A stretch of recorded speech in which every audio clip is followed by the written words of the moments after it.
കാലാവധി അവസാനിക്കാൻ മാസങ്ങൾ മാത്രം ശേഷിക്കെ ഇഷ്ടക്കാരെ സ്ഥിരപ്പെടുത്താനുള്ള തിടുക്കവുമായി പിണറായി സർക്കാർ.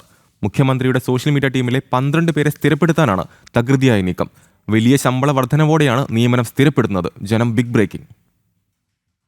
മുഖ്യമന്ത്രിയുടെയും സർക്കാരിന്റെയും പ്രതിച്ഛായ വർദ്ധിപ്പിക്കുന്നതിനായി 2022 മെയ്യിലാണ് 12 അംഗ സോഷ്യൽ മീഡിയ സംഘത്തെ നിയമിച്ചത്.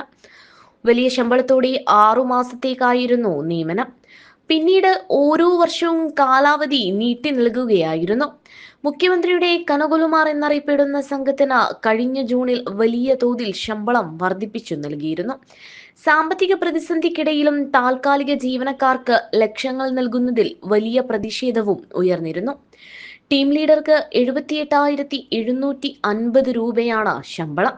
കണ്ടന്റ് മാനേജർക്ക് 73,000, സീനിയർ വെബ് അഡ്മിനിസ്ട്രേറ്റർക്ക് 68,250, സോഷ്യൽ മീഡിയ കോഓർഡിനേറ്റർക്ക് 68,250, കണ്ടന്റ് സ്ട്രാറ്റജിസ്റ്റിന് 68,250, ഡെലിവറി മാനേജർക്ക് 58,000, കണ്ടന്റ് ഡെവലപ്പർക്ക് 55,250. ഇങ്ങനെ പോകുന്നു പുതിയ ശമ്പള നിരക്ക്. സർക്കാരിന്റെ കാലാവധി അവസാനിക്കുന്നതിന് മുമ്പേ ഇവരെ സ്ഥിരപ്പെടുത്താനുള്ള നീക്കം സെക്രട്ടേറിയറ്റിൽ പുരോഗമിക്കുകയാണ്. നടപടികൾ വേഗത്തിലാക്കാൻ മുതിർന്ന ഉദ്യോഗസ്ഥർക്കും ധനവകുപ്പിനും മുഖ്യമന്ത്രി നിർദ്ദേശം നൽകിയിട്ടുണ്ട്. ദിസ്ന സുരേഷ്, ജനം, തിരുവനന്തപുരം.